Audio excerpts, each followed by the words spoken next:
Right now பார்த்தீங்கன்னா major fall in gold price ஏன்னு தெரியல. ஆல்மோஸ்ட் வந்து ஒரே லைனாக கீழே விழுந்திருக்கு. இது நான் முன்னாடி கூட சார்ட்ஸில் நிறைய வாட்டி உங்ககிட்ட சொல்லியிருக்கேன். ஸ்டீப்பாக கீழே விழுறது அப்படின்னா ஏதான ஒரு மேஜர் நியூஸ் எதான வந்திருக்கும், இல்லை அவங்களுக்கு எதான இன்ஃபர்மேஷன், பையர்ஸ்க்கு எதான இன்ஃபர்மேஷன்னால செல் பண்ணிட்டு வெளியில் வராங்களா தெரியல. ஸோ ஆனால் 1.63% நம்மளுக்கு வந்து கம்மியாக இருக்குது.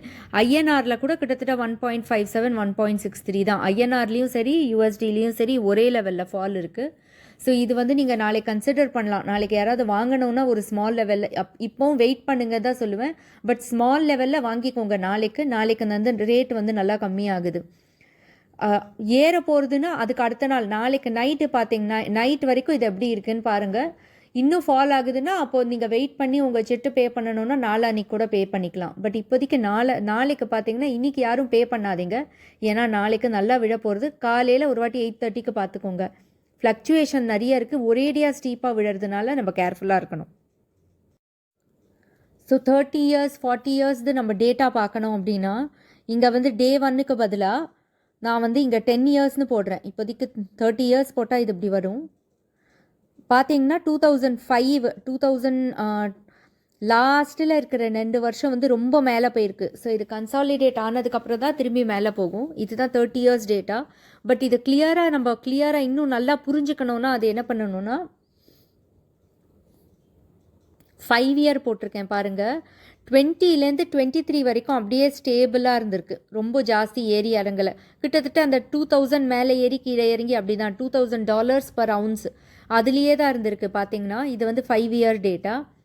23லேருந்து 24 ஜாஸ்தி இருக்குது. 24லேருந்து 25 ஜாஸ்தியாக இருக்குது. இந்த 2 வருஷம் தான் வந்து ரொம்ப பீக்கில் போயிருக்கு. மிச்ச நாள்லாம் வந்து ஒரேடியாக ஸ்டேபிளாக இருக்குது. ஸோ அப்போ கூட நம்ம என்ன சொல்லலாம்னா 3 வருஷம் வந்து ஸ்டேபிளாக இருந்ததுனால இப்போது ஏறுறது ஓகே அப்படின்னு சொல்லலாம். பட் இன்ஸ்பைட் ஆஃப் தட் இப்போ பாருங்கள் பேசிகிட்டே இருக்கிறதுக்குள்ளே 1.80 கம்மியாயிருக்கு. 1.80% கம்மியாயிருக்கு. வெயிட் பண்ணுங்கள் என்ன இன்னும் எவ்வளோ குறையுதுன்னு பார்ப்போம். இதுக்கு எதான ஜியோபாலிட்டிக்கல் நியூஸ் வந்ததுன்னா அதுவும் உங்களுக்கு நான் ஷேர் பண்ணுறேன். பட் இது வந்து இப்போ நான் 10 years காமிக்கிறேன். 10 years பார்த்தீங்கன்னா கிட்டத்தட்ட வந்து 2015லலாம் கம்மியாக தான் இருந்திருக்கு. 2015லேருந்து 2020 பார்த்தீங்கன்னா 10 வருஷத்தில் டபுள் ஆயிருக்கு. அது நார்மல். நீங்கள் ஃபிக்ஸடில் போட்டால் கூட அது ஆகிடும் உங்களுக்கு. என்எஸ்சி பாண்ட்ஸ் அதெல்லாமும் இதோடு ஜாஸ்தி தான் கொடுக்கும். ஸோ 2015லேருந்து 2020க்கு முன்னாடி வரைக்கும் 2019 வச்சுக்கோங்க. 2015 to 2019 4 years பார்த்தீங்கன்னா அந்த க்ரோத் வந்து ரொம்ப ஸ்டெடியாக தான் இருந்திருக்கு. ரொம்ப ஆகலை. 2020க்கு ஜஸ்ட்டு முன்னாடி 2019 அண்ட் 2020 மிட்டு பார்த்தீங்கன்னா 2000 ரீச் ஆக ட்ரை பண்ணியிருக்கு. ஸோ 1000லேருந்து 2000 தான் ரீச் ஆகிருக்கு. 2015லேருந்து 2020க்கு 1000லேருந்து 1000னா ஃபுல்லாக கரெக்டாக 1000 கிடையாது, 1200 அப்படி இருக்கும். அதை கிளியராக பார்க்குறதுக்கு நான் இங்கே போடுறேன் பாருங்கள்.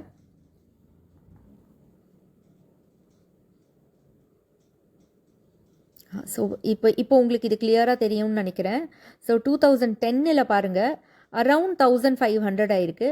2018ல் பாருங்கள் 2005 மேலே ஏறி திரும்பி கீழே தான் வந்திருக்கு. ஒரே கோல்டு பார்த்தீங்கன்னா ஆல்மோஸ்ட் 2000 ரீச் ஆக ட்ரை பண்ணி திரும்பி கீழே வந்திருக்கு பாருங்கள். 2018ல் வந்து அது இன்னும் கம்மியாக தான் இருக்குது. இது வந்து ஓரளவுக்கு ப்ரீஃப் ஆஃப் சார்ட். ரொம்ப அப்படியே கிளியராக பார்க்கணுன்னா இன்னும் பெரிய சார்ட் இருக்கும். நான் ஸ்க்ரீனரில் வேறு ஏதான ஆப்பில் வந்து இது கிளியராக வந்து டேட்டாவோட நான் காமிக்கிறேன். பட் இதுதான் ரிசல்ட் பார்த்தீங்கன்னா ஃபுல்லாக ஸ்ட்ரெயிட் லைனில் இருக்குது. 2020ல் தான் மேலே போயிருக்கு. 2023 to 25 பாருங்கள் அப்படியே ஸ்ட்ரெயிட் லைன் மேலே போயிருக்கு. இது வந்து ஒரு வரிசம் விஷயம் இருந்தாலும் ரொம்ப நம்ம கவலை ஏன் பட வேண்டாம்னா இத்தனை வருஷம் வந்து அது ரொம்ப லோவாக தான் இருந்திருக்கு. லோவாக இருக்கிறதுக்கு காரணமும் இருக்குது. அந்த காரணம் வித் டீட்டெயில்ஸ் எல்லாமே நான் சொல்கிறேன். இதுக்கு முன்னாடி வந்து இன்ஃப்ளேஷன்னு ஒன்றும் இருக்காது. டாலருக்கு பெக் பண்ணியிருந்தாங்க. 1971 வரைக்கும் US டாலரோட கோல்டு பெக் பண்ணியிருந்தாங்க. அதனால கோல்டு பார்த்தீங்கன்னா 71 வரைக்கும் ஏறவே இல்லை. ஒரே மாதிரி தான் இருக்கும். ஏன்னா இவ்வளோ டாலர்னால் அதுக்கு ஈக்குவல் இவ்வளோ கோல்டு அப்படின்னு ஆயிடுச்சு. ஸோ அது வந்து there is no change in that. அதுக்கப்புறம் தான் வந்து மணி பிரிண்ட் பண்ணி இன்ஃப்ளேஷன் ஆயிருக்கு. ஸோ அதனால் இப்போ பார்த்தீங்கன்னா அந்த பிரிண்டிங்க்கு அப்புறம் தான் கோல்டு வந்து ஃப்ளக்சுவேட் ஆக ஆரம்பிச்சிருக்கு.